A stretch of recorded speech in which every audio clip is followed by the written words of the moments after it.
लगा दो आग पानी में, जवानी उसे कहते हैं, और छीन लो सिलेक्शन, कहानी उसे कहते हैं। अगर तुम्हारी रगों में खून नहीं जुनून दौड़ता है, अगर तुम्हारी धड़कनों में जीतने का नशा है, तो आइए मंजिल को उसकी औकात दिखाते हैं। तैयार रहना, मैं पूरे जोश के साथ में आपके बीच में होऊंगा। और मां तेरे पसीने की हर बूंद को मोदी तक चमकाऊंगा। सपने बड़े देखना, पूरा करके तेरा शेर से दिखलाएगा। आधुनिक इतिहास का 25 मिनट का एक स्पेशल वीडियो आपके सामने दोस्तों, जिसमें आधुनिक इतिहास से संबंधित महत्वपूर्ण क्वेश्चन है और 1905 से 1950 तक क्या क्या हुआ दोस्तों भारत के अंदर, वो सभी घटनाएं एक क्रम में मैं आपको समझाने वाला हूं। और स्टार्ट करने से पहले कि तू हंस, तू मुस्कुरा, तू रोना कम कर दे, और तू जिंदा है जिंदगी की नाक में दम कर दे। आइए दोस्तों, स्वागत है आप सभी का। नोटबुक पेन अपने हाथ में रखिएगा और हर बात को दोस्तों नोट करना है, क्योंकि ध्यान रखिए, विरासत से तय नहीं होंगे सियासत के फैसले। अब की बार तुम्हारी उड़ान तय करेगी आसमां किसका होगा। राजा वही बनेगा जो उसका हकदार होगा, जो पसीना बहाएगा पिता की फिक्र को फक्र में वही बदलने वाला है। और आज दोस्तों आपके लिए एक सरप्राइज भी है, तो ध्यान रखिएगा, जुड़े रहिए। और स्टार्ट करते हैं आज की क्लास को। आज का मोटिवेशन, रख बापू भरोसा तेरी सारी ख्वाहिश पूरी कर दूंगा। रख बापू भरोसा तेरी सारी ख्वाहिश पूरी कर दूंगी। अब की बार नौकरी लेके पहला सल्यूट तेरे नाम कर दूंगी। अब की बार नौकरी लेके पहला सल्यूट तेरे नाम करूंगी। और जब सिलेक्शन होगा तो खामोशी छाएगी, छतों पर मेले लगेंगे। अब की बार मेरा रसगुल्ला सेलेक्ट होकर अपने गांव अपने घर वापस जाएगा। आइए स्टार्ट करते हैं। पहला क्वेश्चन, मैं गोली की तरह दोस्तों आपको कुछ महत्वपूर्ण सवाल करा रहा हूं आधुनिक इतिहास के, फिर मैं आपको पूरा घटनाक्रम दोस्तों एक क्रम में समझाने वाला हूं। भारत में सबसे पहले आने वाले और सबसे अंत में जाने वाले यूरोपियन कौन थे, खुद अपने हाथ से लिखा है, तो आपकी जिम्मेदारी है कि आप भी दोस्तों अपने हाथ से अपनी नोटबुक के अंदर जरूर लिखोगे। जितनी मेहनत मेरी टीम करेगी उतनी मेहनत आपको करनी पड़ेगी। दोस्तों भारत में आने वाले सबसे पहले और सबसे अंत में जाने वाले यूरोपियन कौन थे, तो आप सभी जानते हो कौन थे। पुर्तगाली जो थे ये भारत में सबसे पहले आते हैं और सबसे बाद में जाते हैं। और दोस्तों पहली बार भारत में कौन, तो वास्को डिगामा जो है ये दोस्तों भारत में पहली बार पहुंचा था। कहां पर, कालीकट। कहां, कालीकट जो है यहां पर दोस्तों पहली बार पहुंचा। तो पुर्तगाली सबसे पहले आए, सबसे बाद में गए। अगला क्वेश्चन, ब्लू वाटर पॉलिसी पर सर्वाधिक बल किसने दिया। ये बड़ा अच्छा क्वेश्चन दोस्तों, ब्लू वाटर पॉलिसी पर सबसे अधिक बल किसने दिया है, तो ध्यान रखिएगा फ्रांसिस दी अल्मेडा। किसने, फ्रांसिस दी अल्मेडा जो है इनके द्वारा दिया गया। और ये दोस्तों कौन थे, ये पुर्तगाली गवर्नर थे। कौन थे, पुर्तगाली थे। और इनके द्वारा ब्लू वाटर जो पॉलिसी है इस पर सर्वाधिक बल दिया गया। अगर बात करूं मैं कि पुर्तगालियों ने दोस्तों भारत को क्या क्या दिया, तो एक तो गोथिक जो कला है ये पुर्तगालियों ने दी है। प्रिंटिंग प्रेस पुर्तगाली देकर गए। और तंबाकू की जो खेती है ये भी दोस्तों ध्यान रखिएगा, ये तीनों की तीनों चीजें पुर्तगालियों ने भारत को दी है। तो पुर्तगालियों की भारत को देन क्या है, गोथिक कला, प्रिंटिंग प्रेस और तंबाकू, ध्यान रखना है। अगला क्वेश्चन, बक्सर के युद्ध के बाद कौन सी संधि हुई। पहली बात तो बक्सर का युद्ध कब लड़ा गया था, 1764 में। बक्सर से पहले एक बड़ा महत्वपूर्ण युद्ध हुआ था 1757 के अंदर, प्लासी का युद्ध। कौन सा, प्लासी का जो युद्ध था दोस्तों ये कब हुआ, 1757 के अंदर। फिर बक्सर का युद्ध हुआ 1764 में, बक्सर का युद्ध। और बक्सर के युद्ध ने दोस्तों जो ईस्ट इंडिया कंपनी थी उसकी असली ताकत जो है वो बक्सर के युद्ध में देखी गई। और इस बक्सर के युद्ध के बाद में क्या, इसके बाद में क्या दोस्तों, बक्सर के युद्ध के बाद में एक संधि होती है, इलाहाबाद की संधि। क्या, इलाहाबाद की संधि। बक्सर के युद्ध में अंग्रेजों की तरफ से कौन लड़ा था, हेक्टर मुनरो। कौन, हेक्टर मुनरो अंग्रेजों की तरफ से। और इलाहाबाद की संधि कब होती है, 1765 के अंदर। और यह करने के लिए कौन सा अंग्रेज, क्लाइव। ध्यान रखिएगा, अगर पूछे आपसे बक्सर का युद्ध में अंग्रेज दोस्तों अधिकारी कौन था? Hector Munro 1764। लेकिन इलाहाबाद की जो संधि होती है 1717 दोस्तों 65 में, इसमें क्लाइव जो है वो अंग्रेजों की तरफ से आया था।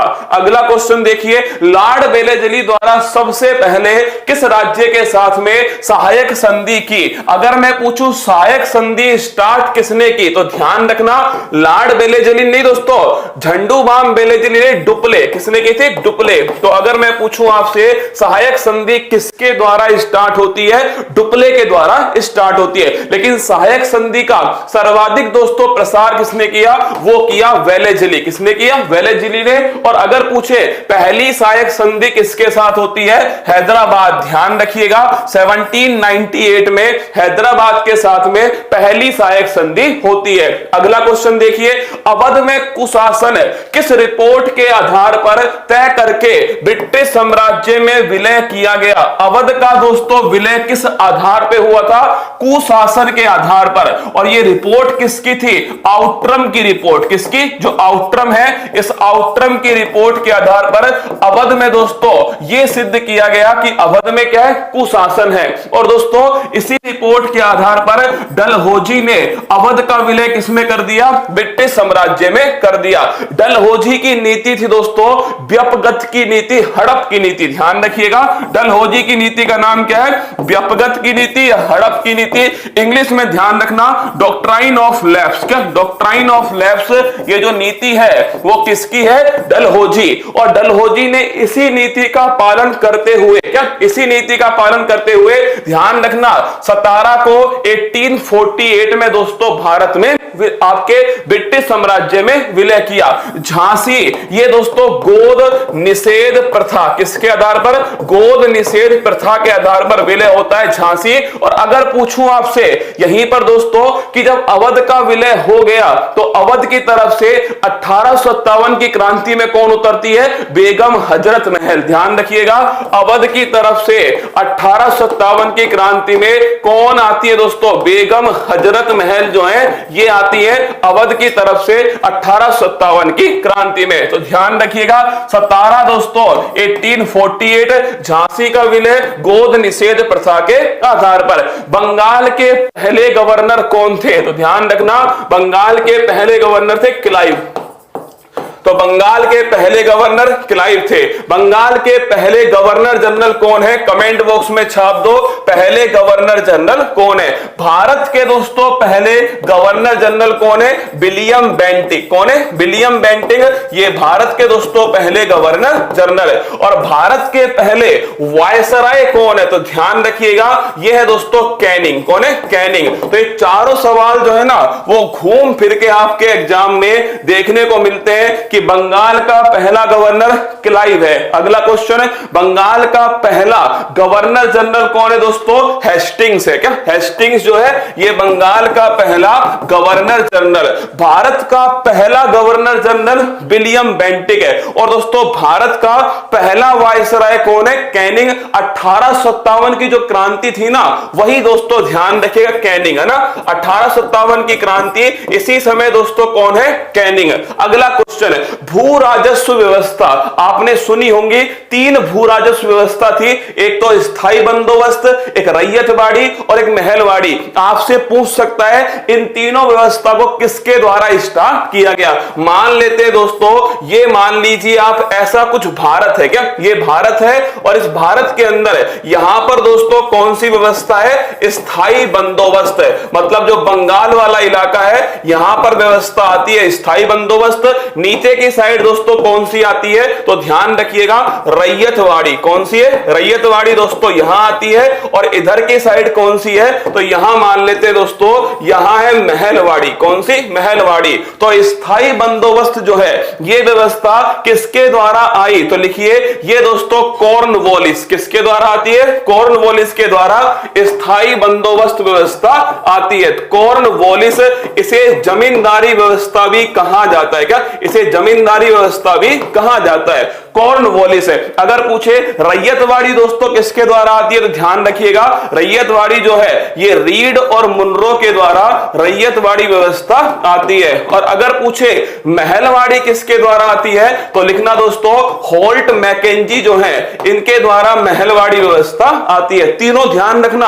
अगर पूछे स्थायी बंदोबस्त, ये जमींदारी व्यवस्था, ये ध्यान रखिए कॉर्नवालिस है। अगर पूछे रैयतवाड़ी, ये रीड और मुनरो। रैयत का मतलब होता है किसान। क्या अगर पूछे रैयत का अर्थ क्या है, तो इसका अर्थ होता है दोस्तों किसान। और यहां पर कौन है, तो यहां पर है जमींदार। कौन है, स्थायी बंदोबस्त में जमींदार है, रैयत के अंदर दोस्तों किसान है, और महलवाड़ी मैकेंजी। तो फिर सुनिएगा, स्थायी बंदोबस्त कॉर्नवालिस है, रैयतवाड़ी दोस्तों रीड और मुनरो, और अगर पूछे महलवाड़ी तो ध्यान रखिए होल्ट मैकेंजी। अगला क्वेश्चन, पहले विधिक आयोग किसकी अध्यक्षता में गठन हुआ। अगर पूछे विधि आयोग की जब दोस्तों गठन किया गया था, उस समय कौन भारत के गवर्नर जनरल थे, विलियम बेंटिक। कौन थे, विलियम बेंटिक। इनके समय एक दोस्तों क्या बनाया गया, विधिक आयोग बनाया गया।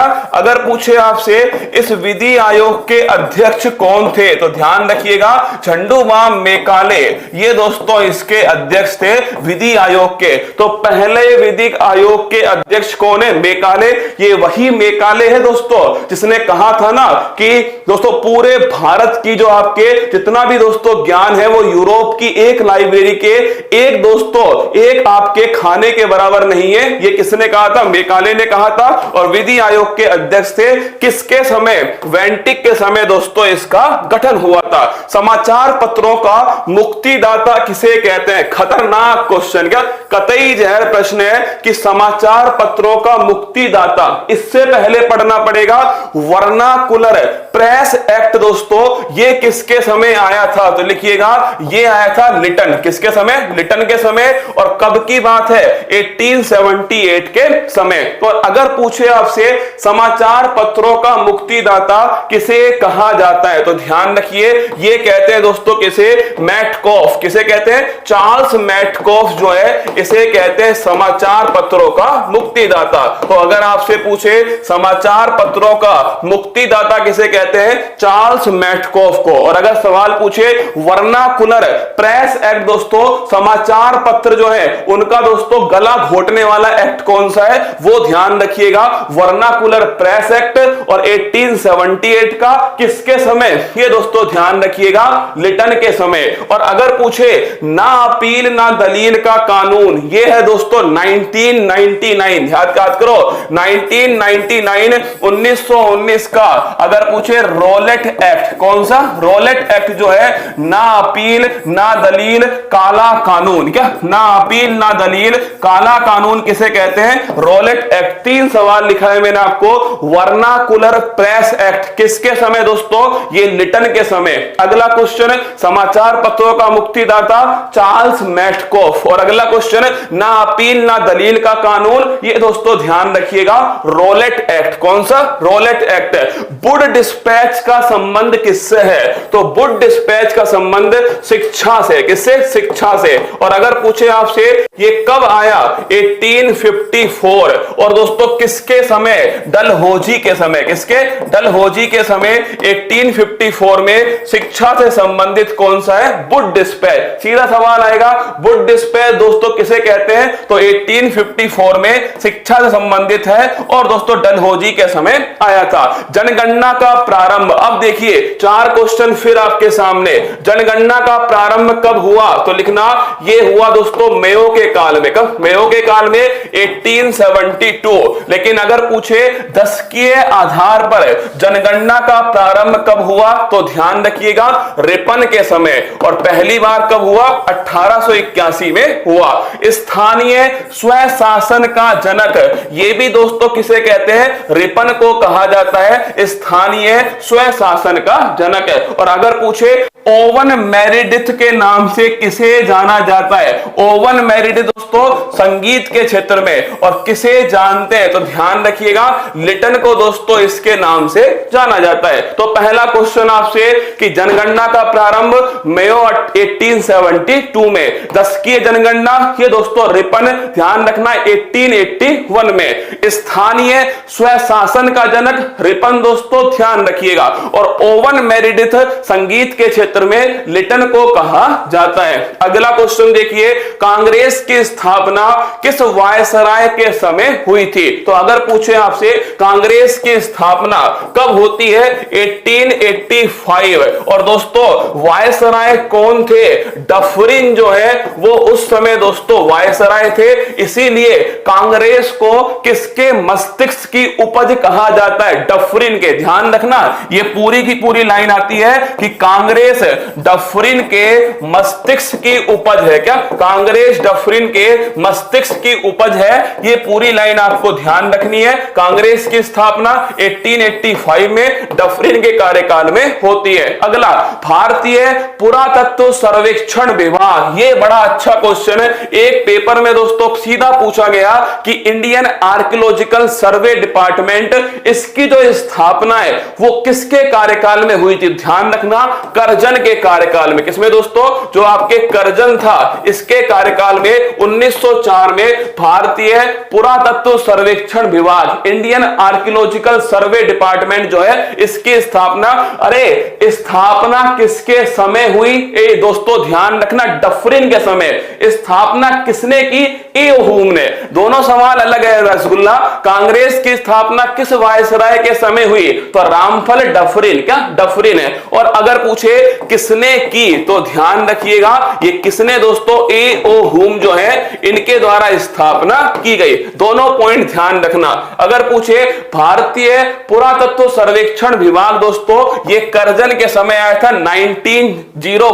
1904 के अंदर। बंगाल विभाजन ये भी दोस्तों किसके समय हुआ? 1905 में। और उस समय भी कौन थे? करजन। कौन? करजन दोस्तों। और याद करो इसके खिलाफ कौन सा आंदोलन स्टार्ट हुआ? स्वदेशी आंदोलन। क्या स्वदेशी आंदोलन? तो अगर पूछे आपसे बंगाल विभाजन, ये भी करजन के समय 1905 में, और इसके खिलाफ दोस्तों स्वदेशी आंदोलन। अगला क्वेश्चन, असहयोग आंदोलन। अब देखो तीन बड़े आंदोलन, एक तो असहयोग आंदोलन, एक सविनय अवज्ञा आंदोलन, और एक दोस्तों भारत छोड़ो आंदोलन। अगर पूछे इन तीनों आंदोलन के समय वायसराय कौन थे? देखो ये डेट तो आप सभी जानते हो कि असहयोग जो आंदोलन है ये हुआ 1920 में, दोस्तों सविनय अवज्ञा आंदोलन 1930 में, भारत छोड़ो आंदोलन 1942 में। अब वो आपसे पूछेगा कि इन तीनों के समय दोस्तों कौन वायसराय थे? बड़ा खतरनाक क्वेश्चन। देखिए असहयोग आंदोलन के समय वायसराय कौन थे? चैम्सफोर्ड। कौन थे? चैम्सफोर्ड जो है ये दोस्तों उस समय वायसराय। सविनय अवज्ञा आंदोलन के समय कौन थे? तो ध्यान रखिएगा इरविन। कौन थे? इरविन दोस्तों। और अगर पूछे आपसे भारत छोड़ो आंदोलन, याद करो गो, अरे याद आया दोस्तों, गो, भारत छोड़ो, गो, लिन लिथ गो। क्या लिन लिथ गो? ये ध्यान रखिएगा, पेपर में पूछा गया सवाल है कि भारत छोड़ो आंदोलन के समय कौन दोस्तों भारत के वायसराय थे?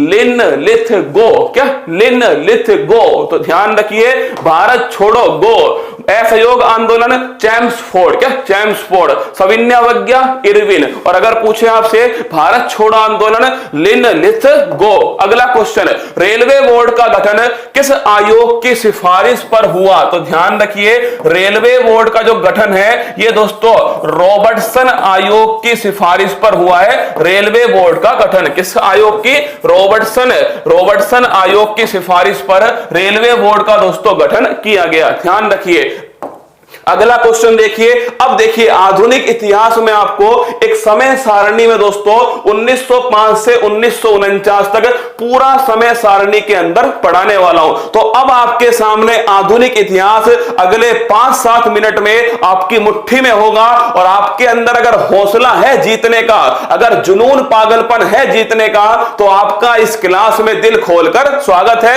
आइए स्टार्ट करते हैं। बुरे हालात हुए तो क्या हुआ, हम भी अपनी जिद पर अड़े। क्या बुरे हालात हुए तो क्या हुआ, हम भी अपनी जिद पर बढ़े। सपने बड़े हुए तो क्या हुआ, हम भी सपनों के पीछे हाथ धोकर पड़े। चलिए स्टार्ट करते हैं दोस्तों। 1905 में मैंने आपसे कहा करजन के समय क्या हुआ।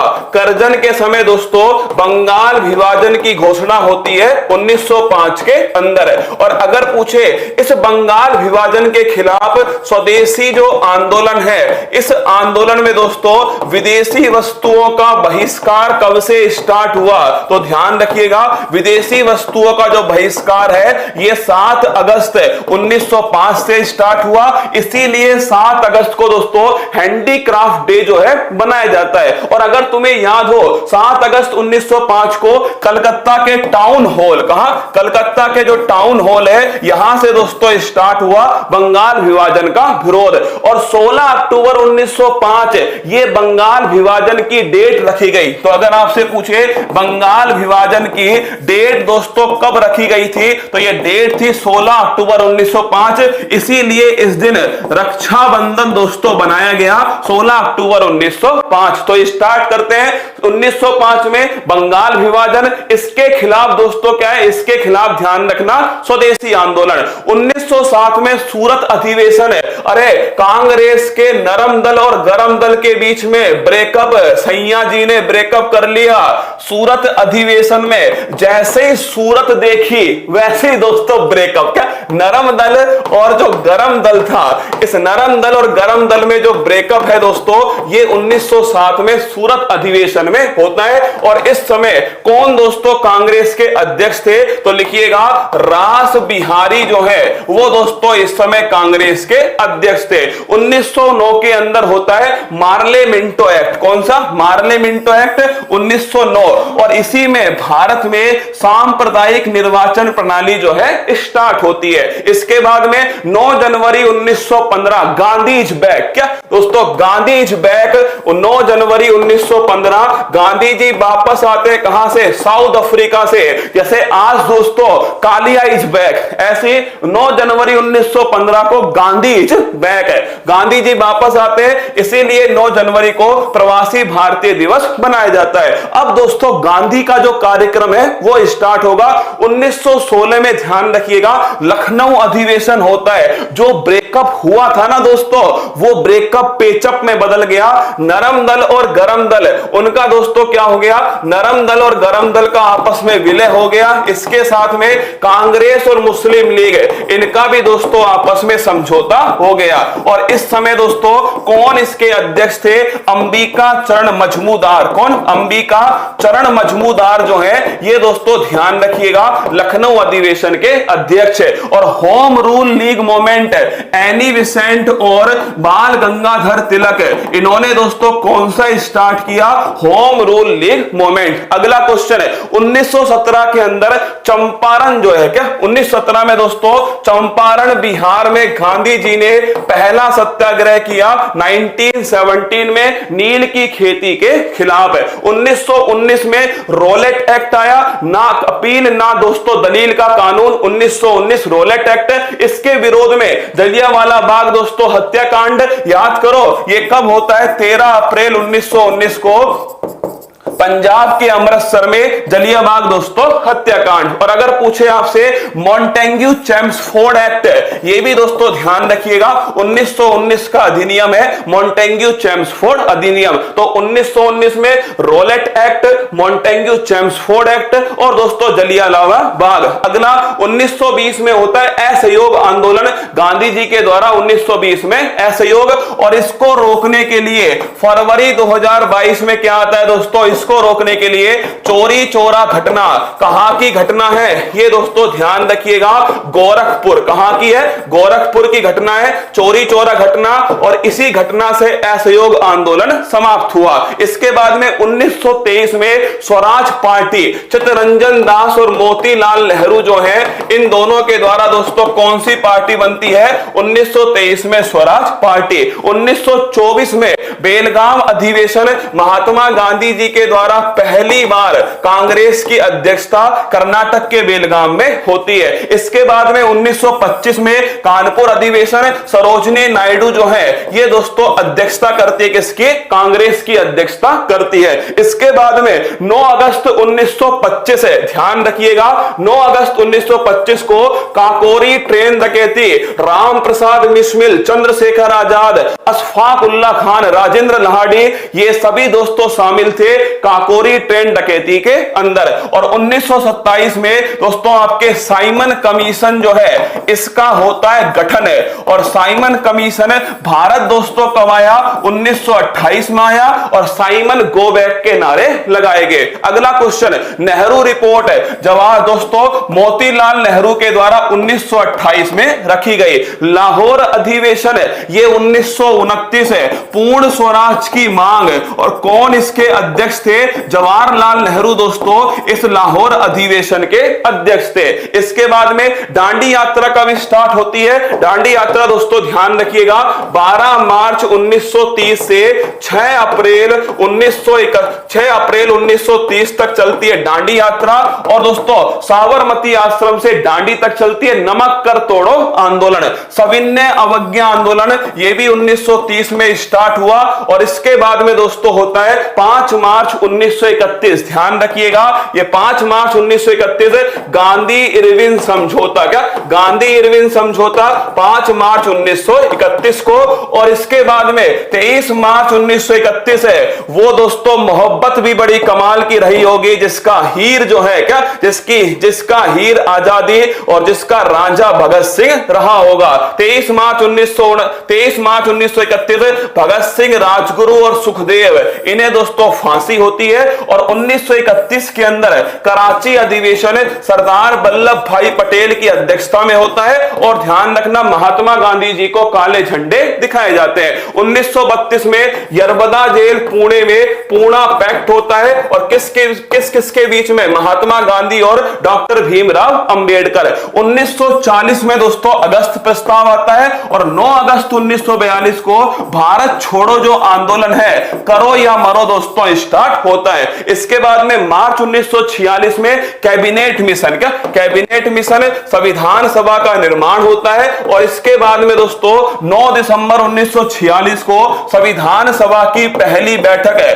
कब होती है? 9 दिसंबर 1946 को। और 13 दिसंबर 1946 को प्रस्तावना जो है वो दोस्तों जवाहरलाल नेहरू के द्वारा संविधान सभा के सामने रखी जाती है। और 3 जून 1947 है, 3 जून माउंटबेटन दोस्तों घोषणा करते हैं कि भारत को 18 जुलाई 1947 में भारत दोस्तों स्वतंत्रता अधिनियम आएगा। और इस अधिनियम के साथ ही भारत 15 अगस्त से पहले दोस्तों आजाद हो जाएगा। और 26 नवंबर 1949 ध्यान रखिएगा ये दोस्तों 26 नवंबर 1949 जो है इसमें संविधान बनकर तैयार हो गया, संविधान तैयार हो गया।